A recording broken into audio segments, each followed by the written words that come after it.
So guys, এরপরে আমরা কুফরি থেকে চলে গেলাম সোজা হনুমান মন্দির দেখতে। তো সেইখানে গিয়ে শুনলাম যে নাকি লিফটে করে উঠতে হবে, যেহেতু অনেকটা উঁচুতে আছে। তো সেই জন্য আমরা লিফটের লাইনে দাঁড়ালাম। এখানে টিকিট সিস্টেম আছে, তো আমরা টিকিট কেটে লিফটে উঠলাম। তো ও বাবা, দোতলায় গিয়ে শুনি যে আবার নাকি লিফটে উঠতে হবে। তো যাই হোক, আবার লিফটে উঠলাম। তো তারপরে উপরে গিয়ে শুনলাম যে হনুমান মন্দির নাকি আরও অনেকটা ওপরে হেঁটে যেতে হবে। তো সেই জন্য আমরা যাইনি। এইখানেই মেল রোড দিয়ে সোজা গিয়ে আমরা এবার চলে যাচ্ছি চার্চের দিকে। তো চার্চও ছিল অনেকটাই উঁচুতে, তো আমরা সেইখানেও গেলাম। তারপরে দেখলাম যে এখানে একটা বন্দে মাতারামের পতাকা রয়েছে। আর চার্চের এই জায়গাটা কিন্তু খুব সুন্দর, আর শীতকালে এই জায়গাটা নাকি পুরো বরফে ঢাকা থাকে।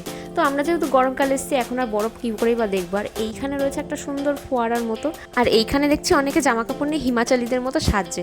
তো তারপরে ওখানে হয়ে গেল সানসেট। চার্চের ভেতরে দেখলাম ক্যামেরা নিষিদ্ধ, তাই জন্য পুরোটা ভিডিও করতে পারিনি। তোমরা মেল রোডটা পুরোটা দেখে নাও। তো এরপর আমরা দেখা হবে আবার নেক্সট মিনি ব্লগে, সেখানে দেখা হবে তোমাদের কালী মন্দির। তো বাই বাই।